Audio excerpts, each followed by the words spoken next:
tu te sens pour ton 3e jour? Ah, franchement, je suis épuisée. Ah, je suis épuisée. Non, mais je suis contente. Ah oui, alors faut tourner ici. Hein. C'est ok, c'est ok. Contente. Il y a tellement de bonne dynamique de groupe. Ouais. Une bonne synergie. Les gens sont incroyables. Ils sont hyper reconnaissants. Et quand tu dis que tu fais quelque chose qui peut être utile, C'est vrai. ça n'a pas de prix. Moi je me sens franchement, je me sens bien. Ça reste tôt, mais ça va. Voilà, j'ai pris le rythme, je suis à fond. À fond. Et normalement ça se verra dans la qualité de mes vlogs. Que je suis à fond. Voilà. On a attrapé une retardataire sur le chemin. Alors vas-y, justifie ton retard. Il y avait des travaux et tout partout. Des travaux mais... J'étais pas au courant du tout. Hein. Ah bon? J'avais pas vu. Ah d'accord, ça doit être...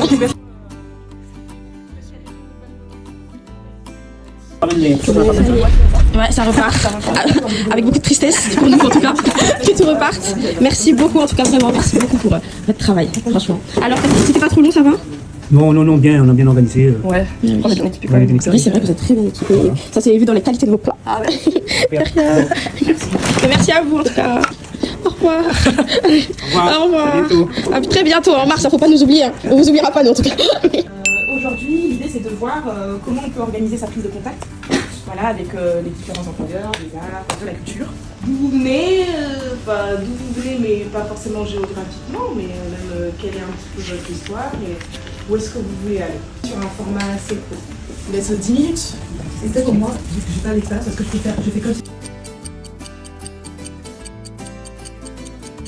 Énormément les auteurs, scénaristes, les techniciens, techniciennes, tout métier qui peut être exercé dans l'audiovisuel, voilà, tant de l'animation aussi, voilà, votre bureau des tournages de référence qu'on va rencontrer, donc qui s'appelle Marie Rago. Quand les boîtes de prod vont arriver, qu'elles vont vouloir chercher des personnes sur le territoire, ben en fait, le bureau des tournages. Donc même en tant que comédien, si on est. Alors après, là, avant, comme elles sont que deux, elles ont un peu mis de côté l'accompagnement comédien et comédienne, mais c'est bien qu'elles sachent.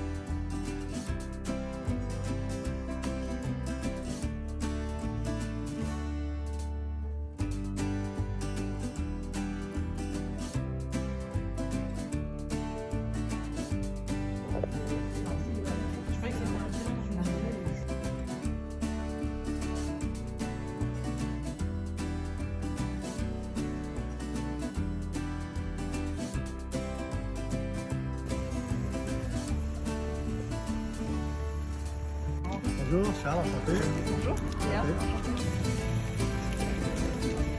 Let's go. Merci. T'es fait embaucher? J'étais embauchée, ouais.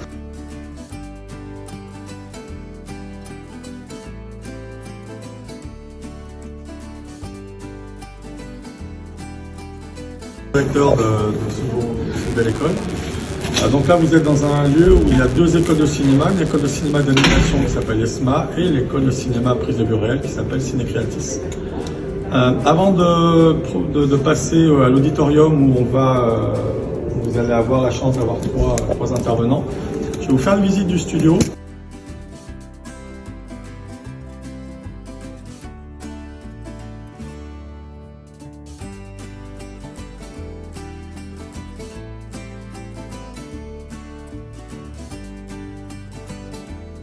Là, il y a une feuille de décor qui a été installée. Le rendu se trouve derrière vous par la caméra. Donc, on a mis un retour vidéo. Donc là, bien sûr, c'est une petite feuille de décor. C'est juste pour vous montrer ce qui est faisable. Mais évidemment que les feuilles de décor sont amenées à être beaucoup plus chargées, plus étoffées. Mais en tout cas, ça vous montre un studio. Ici, donc on a un outil de travail assez intéressant. À la fois, on a un fond vert qui fait toute la largeur du studio, qui va nous permettre de faire tout ce qui concerne les incrustations, donc un peu de VFX. Également, on travaille avec deux ponts, qu'on peut appeler des grilles, qui vont nous permettre de fixer des lumières. Donc là, ici, on a fait le choix de se mettre au sol, mais la plupart des cas, quand on va avoir beaucoup de projecteurs installés, on va passer sur pont. DMX, donc qui sont des connexions avec des consoles pour pouvoir les contrôler à distance, sans faire passer des câbles partout au sol, et puis surtout de ne pas avoir les pieds dans le champ. Une feuille de décor, c'est ça. Donc c'est cette armature derrière, enfin cette arche qui permet de soutenir cette feuille. Et elles sont interchangeables, c'est du consommable, hein. Donc une fois qu'on les a trop abîmées, on les jette, on en reprend. Et ça permet de simuler des parois, des fenêtres. On met une lumière derrière qui ressemble à du soleil. Voilà, pardon. Puis on peut donner une ambiance lumineuse, on peut amener un décor complètement différent avec des intérieurs, etc. Historiquement, tous les studios avaient beaucoup de répertoires de feuilles. Et en fait, à chaque fin de film, ils nettoyaient tout, ils remettaient ça à propre et ça partait pour être prêt à servir. Et on revient à ça en ce moment. Après les feuilles. Et vous vous rendez jamais compte qu'il manque un plafond. Et dès que vous reculez, là, vous oh, c'était pas vrai.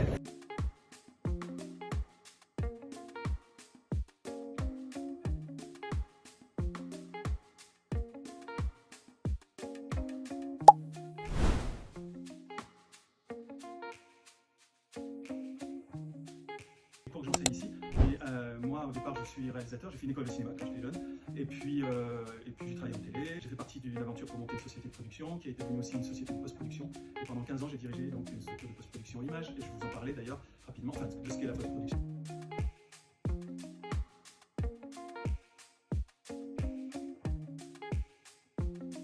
C'est ça qui va guider la journée du HMC et aussi de toutes les personnes présentes sur le tournage. Le premier jour du tournage, on va mettre peut-être le dernier costume du film, et après on va mettre le troisième du film, et après le deuxième, et après on va retrouver le dernier costume. Mais c'était penser les costumes en nuances de gris. Voilà.